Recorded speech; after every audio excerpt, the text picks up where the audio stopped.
Hello guys, योवर पाठशाला with Ashok में आपका स्वागत है। आज हम बात करने जा रहे हैं विधेयकों के प्रकार की। अक्सर स्टूडेंट यहाँ सबसे ज़्यादा कंफ्यूज हो जाते हैं कि धन विधेयक क्या होता है और वित्त विधेयक क्या होता है, इसमें असली अंतर क्या है। तो आज की क्लास में हम इन दोनों विधेयकों के बारे में अच्छे से डिटेल में पढ़ेंगे तथा साथ ही साथ इस क्लास के एंड में कुछ ऑब्जेक्टिव टाइप क्वेश्चन भी करेंगे जो प्रीवियस ईयर एसएससी बैंक और रेलवे की एग्जाम में पूछे गए हैं। अगर आप इस क्लास में एंड तक बने रहते हैं तो मैं आपको गारंटी देता हूं कि विधेयक से रिलेटेड कोई भी क्वेश्चन आपका गलत नहीं होगा। तो चलिए स्टार्ट करते हैं आज की ये क्लास। सबसे पहले बात करते हैं कि विधेयक होता क्या है, विधेयक कहते किसे हैं। तो जब सरकार कोई नया कानून बनाना चाहती है तो वो पहले एक लिखित प्रस्ताव संसद में रखती है, उस प्रस्ताव को विधेयक कहते हैं। जब सरकार मान लीजिए कोई भी नया कानून बनाना चाहे, या जैसे मान लीजिए वो कानून बनाए कि भाई जो रेप करते हैं उनके लिए एक नया कानून बना दिया जाए, अगर कोई देश विरोधी कार्य कर रहे हैं पोस्को एक्ट में कुछ नया करना है, अगर कुछ भी नया कानून संसद को बनाना है तो वो पहले एक लिखित प्रस्ताव संसद के सामने रखती है और उसी प्रस्ताव को विधेयक कहते हैं।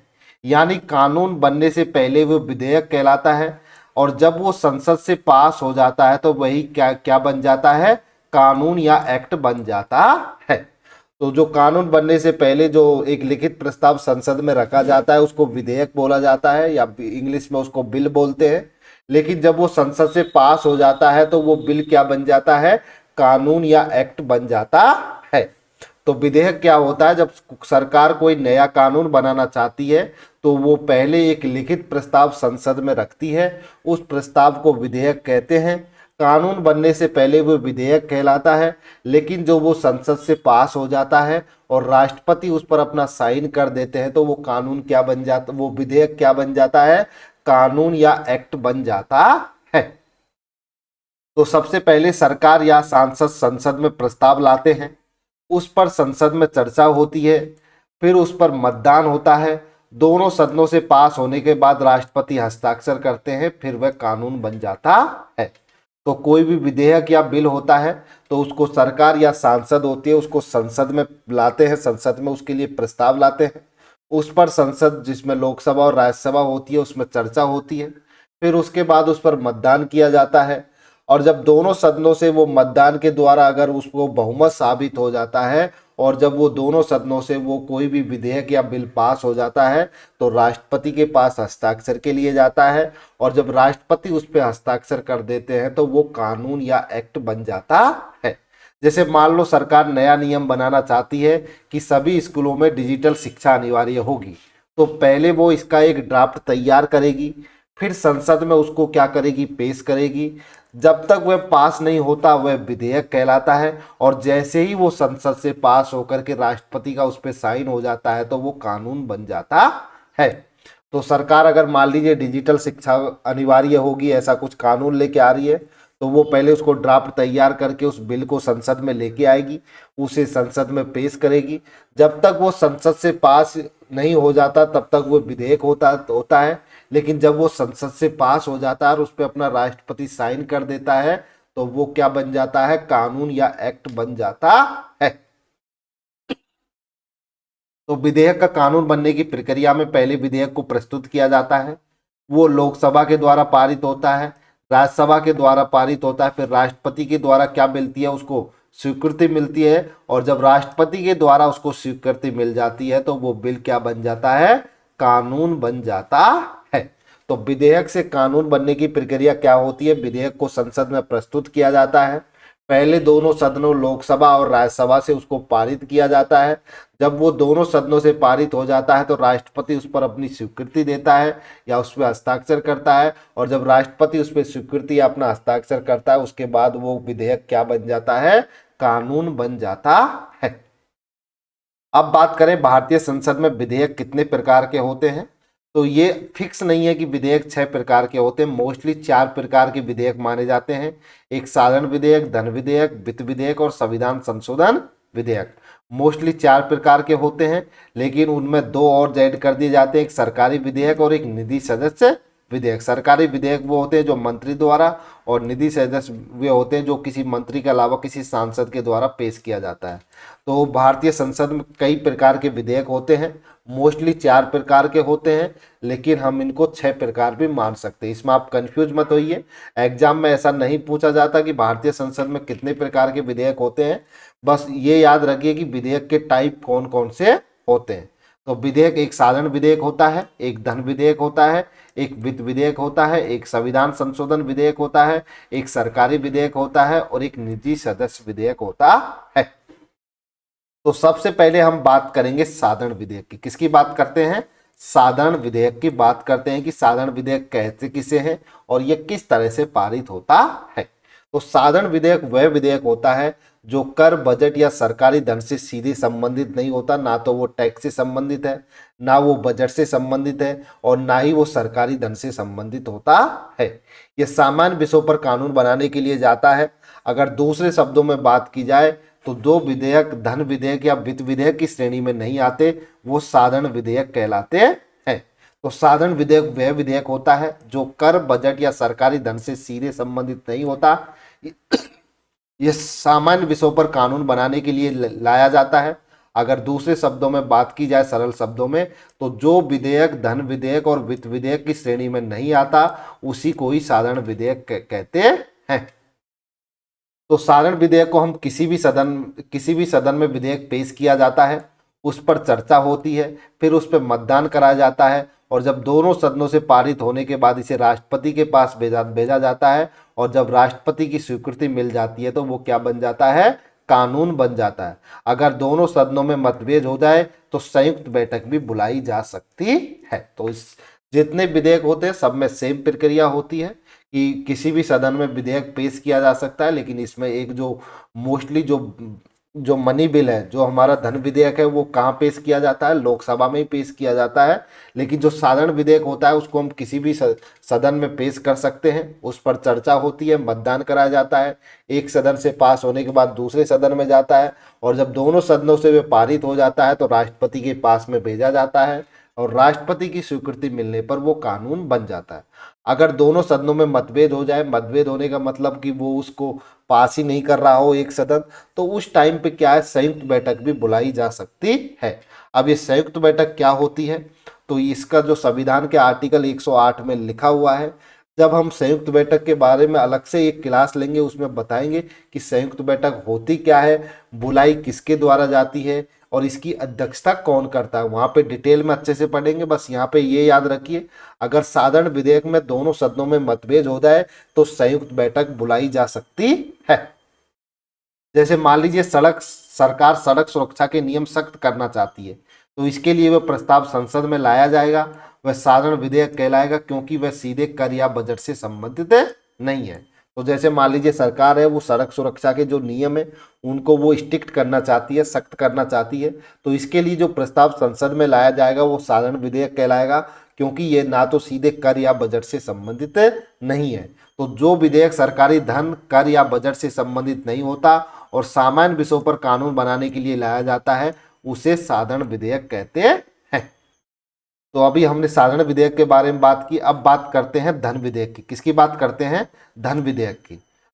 तो धन विधेयक की अगर बात की जाए तो धन विधेयक वह विधेयक होता है जो सरकार के पैसे से सीधे संबंधित होता है। तो जो धन विधेयक होता है इसकी बात आर्टिकल 110 में की गई है। ये सरकार के पैसे से सीधा संबंधित होता है, यानी इसमें टैक्स, सरकारी खर्च, उधार लेना या भारत की संचित निधि से पैसा निकालना जैसी बातें शामिल होती हैं। तो जो धन विधेयक होता है इसमें टैक्स की बातें शामिल होती हैं, सरकारी खर्च की, उधार लेना या भारत की संचित निधि से पैसा निकालना जैसी बातें शामिल होती हैं। अगर सरल शब्दों में बात की जाए तो जब सरकार देश के पैसे से जुड़ा कोई कानून बनाती है तो वो धन विधेयक लाती है। तो जब भी सरकार को किसी पैसे से देश के पैसे से जुड़ा हुआ कोई भी कानून बनाना होता है तो संसद में सरकार क्या लेके आती है? धन विधेयक लाती है। अब बात की जाए धन विधेयक की, तो धन विधेयक केवल लोकसभा में ही पेश किया जा सकता है। ये इंपॉर्टेंट है, याद रखिए। जो धन विधेयक होता है वो केवल लोकसभा में ही पेश किया जा सकता है, राज्यसभा में इसे पेश नहीं किया जा सकता है। ये याद रखिए, जो धन विधेयक है जिसकी बात आर्टिकल 110 में की गई है वह केवल धन लोकसभा में ही पेश किया जा सकता है, राज्यसभा में इसे पेश नहीं किया जा सकता। राज्यसभा धन विधेयक को नहीं रोक सकती, वो केवल अपना उस पर सुझाव दे सकती है और 14 दिन के भीतर विधेयक वापस भेजना होता है। तो जो धन विधेयक होता है वो केवल लोकसभा में ही पेश किया जाता है। धन विधेयक के ऊपर राज्यसभा का कोई इतना कंट्रोल नहीं होता। वो धन विधेयक पर अपना सुझाव दे सकती है, उसको 14 दिन के भीतर भीतर उसको अपना सुझाव देना होता है। अगर 14 दिन के भीतर वो उस पर सुझाव नहीं देती तो उस विधेयक को क्या माना जाता है, पास माना जाता है। और जब राज्यसभा उस धन विधेयक पर अपना सुझाव देती है तो लोकसभा चाहे तो सुझाव को मान सकती है, अगर वो ना चाहे तो सुझाव को ना भी मान सकती है। तो ये लोकसभा के ऊपर निर्भर करता है कि वो राज्यसभा के सुझाव को माने, धन विधेयक से रिलेटेड जो सुझाव उसने दिया है, या ना माने, वो लोकसभा के ऊपर निर्भर करता है। धन विधेयक को संसद में पेश करने से पहले राष्ट्रपति की सिफारिश आवश्यक होती है। तो जो धन विधेयक होता है उसको संसद में पेश करने से पहले राष्ट्रपति की क्या जरूरत पड़ती है, सिफारिश की आवश्यक पड़ती है। और अब ये कोई विधेयक धन विधेयक है या नहीं, इसकी जो धन विधेयक है या नहीं, इसकी जो किस पर निर्भर करता है, कोई विधेयक धन विधेयक है नहीं, ये लोकसभा के जो अध्यक्ष होते हैं उस पर निर्भर करता है कि कोई विधेयक धन विधेयक है या नहीं। तो धन विधेयक को संसद में पेश करने से पहले राष्ट्रपति की सिफारिश की आवश्यकता होती है, और कोई भी विधेयक धन विधेयक है या नहीं यह लोकसभा का अध्यक्ष निर्धारित करता है। तो धन विधेयक की बात आर्टिकल 110 में की गई है।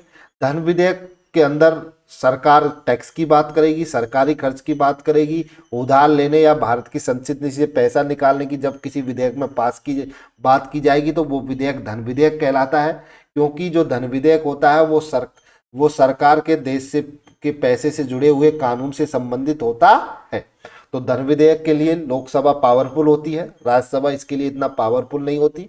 राज्यसभा धन विधेयक पर अपनी सुझाव दे सकती है और लोकसभा चाहे तो उन सुझावों को माने या ना भी माने, और उनको अपना जो सुझाव है 14 दिन के भीतर देना होता है। 14 दिन के भीतर अगर राज्यसभा उस विधेयक को पास नहीं करती है तो उस विधेयक को क्या माना जाता है, पास माना जाता है। धन विधेयक को संसद में पेश करने से पहले राष्ट्रपति की सिफारिश की आवश्यकता होती है, और कोई भी विधेयक धन विधेयक है या नहीं ये लोकसभा का अध्यक्ष निर्धारित करता है। तो जैसे हर साल सरकार को वार्षिक बजट पेश करती है, जो सरकार वार्षिक बजट पेश करती है वो धन विधेयक का सबसे बड़ा उदाहरण है। तो हर साल जो सरकार होती है वो वार्षिक बजट जो पेश करती है उसी को क्या कहलाता है, धन विधेयक की कहलाता है, क्योंकि उसमें कर और सरकारी खर्च की बात होती है। तो जो बजट पेश किया जाता है सरकार के द्वारा वो किसके अंदर आता है, धन विधेयक के अंदर आता है, क्योंकि उसमें कर और सरकारी खर्च की बात होती है। तो जो विधेयक कर, सरकारी धन या बजट से सीधे संबंधित होता है और केवल लोकसभा में पेश किया जाता है उसे धन विधेयक कहते हैं।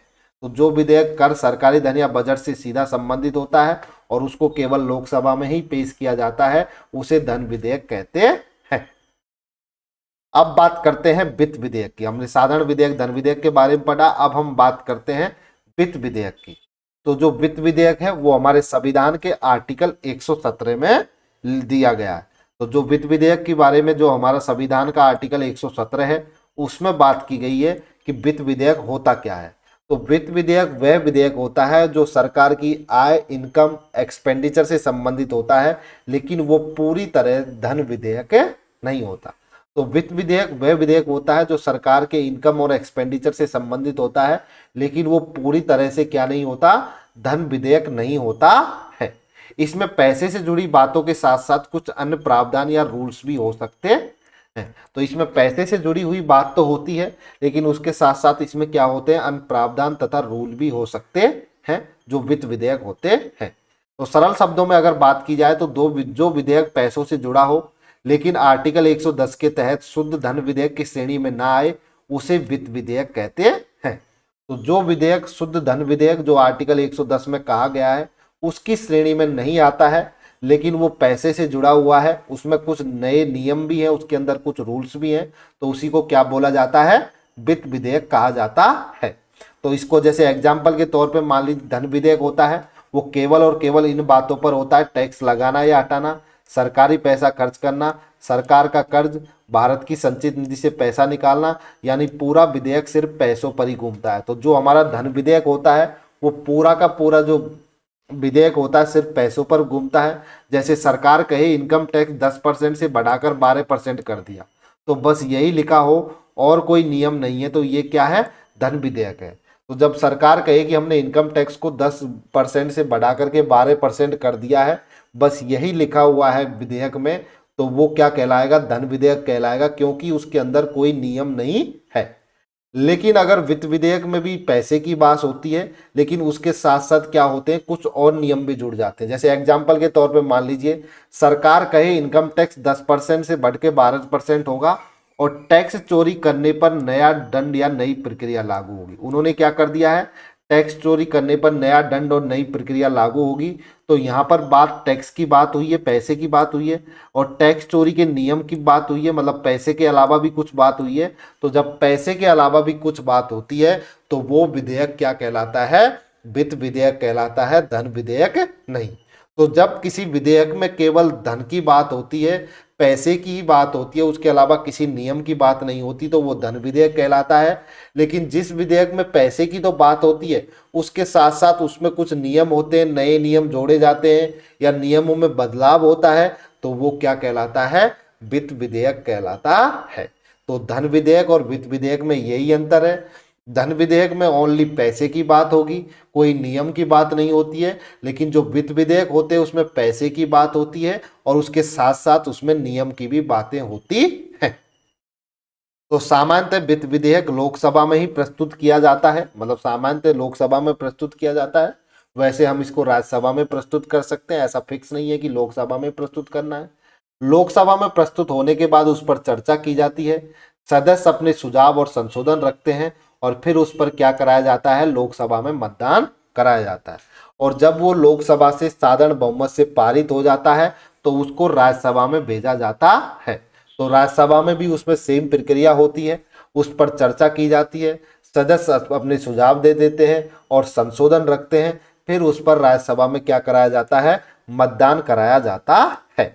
और जब दोनों सदनों से वो विधेयक पारित हो जाता है तो उसको राष्ट्रपति के पास में भेजा जाता है और राष्ट्रपति की स्वीकृति मिलते ही वित्त विधेयक को कानून रूप ले लेता है। तो वित्त विधेयक को सामान्यतः हम लोकसभा में ही पेश करते हैं, लेकिन ऐसा जरूरी नहीं है कि लोकसभा में ही हो। तो जब लोकसभा में विधेयक प्रस्तुत होता है तो उस पर वहां चर्चा की जाती है, सदस्य अपने सुझाव और संशोधन रखते हैं और फिर उस पर क्या कराया जाता है, मतदान कराया जाता है। और जब लोकसभा में उस पर मतदान कराया जाता है और जब वो लोकसभा से साधारण बहुमत से पास हो जाता है तो उसको राज्यसभा में भेजा जाता है। राज्यसभा भी इस पर चर्चा करती है और उसके बाद राज्यसभा उस पर क्या करती है, मतदान करती है। जब वो राज्यसभा से भी साधारण बहुमत से पारित हो जाता है तो उसको क्या कहाँ भेजा जाता है, राष्ट्रपति के पास भेजा जाता है। क्योंकि जब वो दोनों सदनों से पारित हो जाता है तो उस विधेयक को राष्ट्रपति के पास भेजा जाता है और राष्ट्रपति की जब स्वीकृति मिलती है तो विधेयक क्या, वित्त विधेयक होता है, क्या ले लेता है, कानून का रूप ले लेता है। अब इसमें एक बात याद रखिए, जो जितने धन विधेयक होते हैं वो सारे के सारे वित्त विधेयक के अंदर आते हैं, लेकिन सारे के सारे जो वित्त विधेयक होते हैं वो धन विधेयक नहीं होते। तो जितने भी धन विधेयक होते हैं वो सारे के सारे वित्त विधेयक के अंदर आते हैं, लेकिन जितने वित्त विधेयक होते हैं वो सारे के सारे धन विधेयक नहीं होते। ये याद रखिए, धन विधेयक होते हैं वो सारे के सारे वित्त विधेयक होते हैं, लेकिन जितने भी वित्त विधेयक होते हैं सारे के सारे वो धन विधेयक नहीं होते हैं। तो जो धन विधेयक होगा वो हमेशा ही वित्त विधेयक रहेगा, लेकिन जो वित्त विधेयक है वो हमेशा धन विधेयक रहे, ऐसा नहीं हो सकता है। तो इसका अगर डिफरेंट की बात की जाए तो मनी बिल, जिसको वित्त धन विधेयक बोलते हैं, और एक फाइनेंस बिल जिसको हम क्या बोलते हैं, वित्त विधेयक। अगर इसकी परिभाषा की बात की जाए तो जो धन विधेयक होता है वो केवल कर, राजस्व, उधार और भारत की संचित निधि के विषयों तक सीमित है, और जबकि जो वित्त विधेयक होता है वो कर और वित्त से संबंधित और अन्य सामान्य विषयों को भी शामिल करता है और उसमें अन्य नियम भी बनाए जाते हैं। अगर आर्टिकल की बात की जाए तो धन विधेयक की बात आर्टिकल 110 में की गई है और जो वित्त विधेयक की बात है वो आर्टिकल 117 में की गई है। अगर बात की जाए धन विधेयक की, ये केवल लोकसभा में प्रस्तुत किया जाता है, और अगर बात की जाए वित्त विधेयक की, आमतौर पर लोकसभा में और कुछ मामलों में अन्य प्रक्रिया भी होती है, राज्यसभा में भी पेश किया जा सकता है। लेकिन धन विधेयक का याद रखिए, धन विधेयक हमेशा लोकसभा में ही प्रस्तुत किया जाता है। अगर बात की जाए धन विधेयक और वित्त विधेयक पर राज्यसभा की क्या भूमिका है, तो धन विधेयक पर जो राज्यसभा होती है वो अपना सुझाव दे सकती है और 14 दिन के भीतर उस विधेयक को वापिस करना होता है। और जबकि जो वित्त विधेयक होते हैं उसमें जो राज्यसभा होती है वो क्या कर सकती है, संशोधन कर सकती है। अगर स्पीकर के निर्णय की बात की जाए, तो अध्यक्ष के निर्णय की बात की जाए, तो इसमें जो धन विधेयक होते हैं उसमें लोकसभा के जो अध्यक्ष होते हैं उसका निर्णय अंतिम होता है।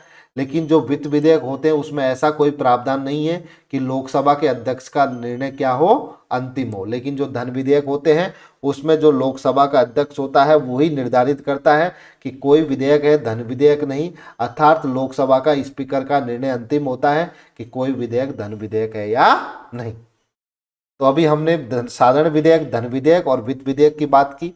अब बात करते हैं संविधान संशोधन विधेयक। किसकी बात करते हैं, संविधान संशोधन विधेयक की। तो जो संविधान संशोधन विधेयक है उसकी बात आर्टिकल किसमें की गई है, संविधान संशोधन की आर्टिकल 368 में की गई है। तो इसके लिए जब हम संविधान संशोधन पढ़ाएंगे तो वहां पर अच्छे से डिटेल में पढ़ेंगे। तो यहाँ बस इतना सा याद रखिए, एक संविधान संशोधन विधेयक भी होता है। तो और जो संविधान में संशोधन होता है वो आर्टिकल 368 के तहत किया जाता है। इसके बारे में डिटेल में जब हम संविधान संशोधन के बारे में अच्छे से पढ़ाएंगे तो वहां जब अलग से क्लास ली जाएगी वहां इसमें डिटेल में पढ़ाया जाएगा। यहाँ इतना याद रखिए, जो संविधान संशोधन विधेयक होता है उसकी बात आर्टिकल किस में की गई है, 368 में की गई है। संविधान संशोधन विधेयक वह विधेयक होता है जिसके माध्यम से भारत के संविधान में बदलाव किया जाता है।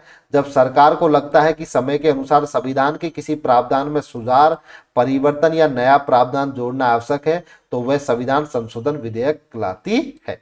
तो जब हम संविधान में कोई संशोधन करते हैं, किसी कानून में सुधार करते हैं, उसको परिवर्तित करते हैं या कोई नया कानून उसके अंदर जोड़ते हैं तो वो क्या कहलाता है, संविधान संशोधन कहलाता है। तो संविधान में कुछ भी छेड़छाड़ करना, उसमें सुधार करना, परिवर्तन करना या नया प्रावधान जोड़ना ही क्या कहलाता है, संविधान संशोधन कहलाता है। अगर सरल शब्दों में कहे तो जब देश के सबसे बड़े कानून यानी संविधान में बदलाव करना होता है तो जब जो प्रस्ताव संसद में लाया जाता है उसे संविधान संशोधन विधेयक कहते हैं। यहाँ पे तो जो संविधान संशोधन विधेयक क्या होता है, जब देश के सबसे बड़े कानून यानी संविधान में बदलाव करना होता है तो जब जो प्रस्ताव संसद में लाया जाता है उसी को संविधान संशोधन विधेयक कहते हैं। अब हम बात करते हैं सरकारी विधेयक और निजी विधेयक की। सरकारी विधेयक किसे कहते हैं और निजी विधेयक किसे कहते हैं। तो जो सरकारी विधेयक होता है वो मंत्री के द्वारा प्रस्तुत किया जाता है। उसमें रेल मंत्री हो सकते हैं, शिक्षा मंत्री हो सकते हैं, रोड मंत्री हो सकते हैं, सड़क मंत्री या जितने भी मंत्री होते हैं उनके द्वारा जो विधेयक या बिल पेश किया जाता है वो सरकारी विधेयक या गवर्नमेंट बिल होते हैं। और जबकि जो किसी भी सांसद के द्वारा प्रस्तुत किया जाता है वो मंत्री नहीं होते, तो वो जो विधेयक होते हैं वो प्राइवेट विधेयक या उनको निजी सदस्य विधेयक कहा जाता है। तो जब किसी मंत्री के द्वारा कोई विधेयक संसद में लाया जाता है तो उसको सरकारी विधेयक कहते हैं। जब मंत्री के अलावा अन्य किसी सांसद के द्वारा कोई विधेयक संसद में लाया जाता है तो उसको निजी सदस्य विधेयक या प्राइवेट विधेयक कहते हैं। अगर सरकारी विधेयक की बात की जाए तो इसका उद्देश्य सरकारी नीति को लागू करना है और जो निजी सदस्य विधेयक होते हैं इनका उद्देश्य सुझाव या सुधार प्रदान करना है। अगर बात की जाए पारित होने की संभावना की तो सरकारी विधेयक के पारित होने की संभावना सबसे अधिक होती है और जो निजी सदस्य विधेयक जिसको हम प्राइवेट विधेयक बिल बोलते हैं, प्राइवेट बिल बोलते हैं, उसके पारित होने की संभावना बहुत ही कम होती है। अगर बात की जाए चर्चा का समय तो सरकार द्वारा तय किया जाता है सरकारी विधेयक के चर्चा के समय का, और जबकि जो प्राइवेट बिल होते हैं उनके जो चर्चा का समय होता है वो आमतौर पर शुक्रवार होता है। तो सरकारी विधेयक और निजी विधेयक में बस इतना याद रखिए, जो सरकारी विधेयक होते हैं वो किसी मंत्री के द्वारा लाया जाता है और जबकि जो निजी विधेयक जिनको हम प्राइवेट बिल भी बोलते हैं वो किसी भी सांसद के द्वारा लाया जाता है जो मंत्री नहीं होते हैं। तो इसकी जो पारित होने की जो सरकारी विधेयक है उसकी संभावना उच्च होती है, जबकि निजी सदस्य विधेयक के पारित होने की संभावना कम होती है। तो ये जो हमने अभी बात की भारतीय संसद के प्रकारों की बात की, उसमें कौन कौन से विधेयक होते हैं। हमने साधारण विधेयक, धन विधेयक, वित्त विधेयक, संविधान संशोधन विधेयक, सरकारी विधेयक और निजी सदस्य विधेयक के बारे में अच्छी डिटेल में पढ़ा। अब हम इससे रिलेटेड कुछ क्वेश्चंस करेंगे जो प्रीवियस ईयर एसएससी, बैंक और रेलवे की एग्जाम में पूछे गए हैं। तो सबसे पहले बात करते हैं विधेयक किसे कहा जाता है। तो कानून बनने से पहले का जो प्रस्ताव होता है उसी को क्या बोला जाता है, विधेयक बोलते हैं। तो संसद में कानून बनाने हेतु जो प्रस्तुत प्रस्ताव होता है उसी को विधेयक या बिल कहा जाता है। साधारण विधेयक कहाँ प्रस्तुत किया जाता है, तो जो हमारा साधारण विधेयक होता है उसको किसी भी सदन में हम प्रस्तुत कर सकते हैं, चाहे चाहे तो हम उसको लोकसभा में प्रस्तुत कर सकते हैं, चाहे तो हम उसको राज्यसभा में प्रस्तुत कर सकते हैं। तो साधारण विधेयक लोकसभा या राज्यसभा किसी भी सदन में पेश किया जा सकता है। नेक्स्ट, धन विधेयक का उल्लेख किस आर्टिकल में है। तो जो धन विधेयक है उसका उल्लेख आर्टिकल 110 में है। नेक्स्ट, धन विधेयक किस सदन में प्रस्तुत किया जाता है। तो जो धन विधेयक होता है वो ओनली लोकसभा में प्रस्तुत किया जा सकता है। राज्यसभा उस पर अपना सुझाव दे सकती है और 14 दिन के भीतर उसको क्या करना होता है, वापिस करना होता है। तो धन विधेयक किस सदन में प्रस्तुत किया जाता है, लोकसभा में किया जाता है। धन विधेयक पर राज्यसभा की क्या भूमिका होती है, तो राज्यसभा केवल उस पर क्या दे सकती है, अपने सुझाव दे सकती है और 14 दिनों में उसको क्या करती है, वो वापस करती है। तो राज्यसभा धन विधेयक पर केवल सुझाव दे सकती है और 14 दिनों में वापस करती है।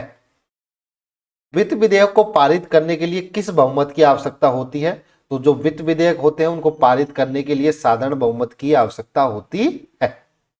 संविधान संशोधन विधेयक किस आर्टिकल में वर्णित है। तो जो संविधान संशोधन विधेयक है वो आर्टिकल 368 में वर्णित है। संविधान संशोधन विधेयक के लिए किस प्रकार का बहुमत आवश्यक होता है। तो संविधान संशोधन विधेयक के लिए हमको विशेष बहुमत की जरूरत होती है। अब ये विशेष बहुमत क्या होता है, साधारण बहुमत क्या होता है, इन सब के बारे में जब हम संविधान संशोधन के बारे में पढ़ेंगे तो वहां सब अच्छे से डिटेल में पढ़ाएंगे। यहाँ इतना याद रखिए, संविधान संशोधन विधेयक होते हैं उसके लिए विशेष बहुमत की जरूरत होती है। निजी सदस्य विधेयक कौन प्रस्तुत करता है। तो जो निजी सदस्य विधेयक होते हैं, जो प्राइवेट बिल होते हैं, उनको सामान्य कोई सांसद करता है, कोई मंत्री नहीं करता है। सरकारी विधेयक किसके द्वारा प्रस्तुत किया जाता है। तो जो सरकारी विधेयक होते हैं वो मंत्री के द्वारा प्रस्तुत किए जाते हैं। तो सरकार की ओर से मंत्री सरकारी विधेयक प्रस्तुत करता है। धन विधेयक पर अंतिम निर्णय किस सदन का होता है। तो धन विधेयक पर जो अंतिम निर्णय होता है वो लोकसभा के सदन का ही होता है और लोकसभा का जो स्पीकर या अध्यक्ष होता है वही डिसाइड करता है कि कौन सा विधेयक धन विधेयक है या नहीं। राष्ट्रपति की स्वीकृति के बाद विधेयक क्या बन जाता है। तो जब राष्ट्रपति की स्वीकृति होती है तो विधेयक अधिनियम या कानून बन जाता है। तो राष्ट्रपति की मंजूरी के बाद विधेयक अधिनियम बन जाता है। साधारण विधेयक को किस बहुमत से पारित किया जाता है। तो जो साधारण विधेयक होते हैं उनको साधारण बहुमत से ही पारित किया जाता है। मोस्टली जो संविधान संशोधन विधेयक होते हैं उनके लिए ही विशेष बहुमत की जरूरत होती है। धन विधेयक पेश करने से पहले किसकी सिफारिश आवश्यक है। तो धन विधेयक को पेश करने से पहले राष्ट्रपति की क्या ली जाती है, सिफारिश ली जाती है। तो धन विधेयक पेश करने से पहले, जिसकी बात आर्टिकल 110 में की गई है, पहले राष्ट्रपति की सिफारिश आवश्यक होती है। धन विधेयक को राज्यसभा कितने दिनों में वापस करती है। तो कितने दिनों में करती है, 14 दिनों के भीतर वापस करती है। वित्त विधेयक सामान्यतः कब प्रस्तुत किया जाता है। तो जो वित्त विधेयक होते हैं वो सामान्यतः बजट सत्र में प्रस्तुत किए जाते हैं। धन विधेयक का प्रमाणन कौन करता है। तो कोई भी विधेयक है या धन विधेयक है या नहीं, इसका निर्धारण कौन करता है, मतलब कौन निर्धारित करता है कि कोई विधेयक धन विधेयक है नहीं।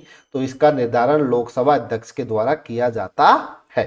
तो कोई विधेयक धन विधेयक है नहीं, इसका निर्धारण लोकसभा अध्यक्ष करते हैं। निजी सदस्य विधेयक के कानून बनने की संभावना कैसी होती है।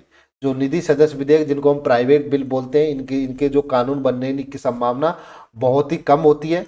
जबकि जो गवर्नमेंट बिल होते हैं, जिनको हम सरकारी विधेयक बोलते हैं, जो किसी मंत्री के द्वारा लाया जाता है, उसके कानून बनने की संभावना ज्यादा होती है। विधेयक का उद्देश्य क्या है। तो विधेयक का उद्देश्य होता है कानून बनाना या संशोधित करना। Thank you for watching this video. अगर आपको ये वीडियो अच्छी लगे तो वीडियो को लाइक कीजिए, अपने दोस्तों के साथ में शेयर कीजिए और अगर चैनल पर पहली बार आए हो तो चैनल को सब्सक्राइब कर लीजिए। Thank you all of you.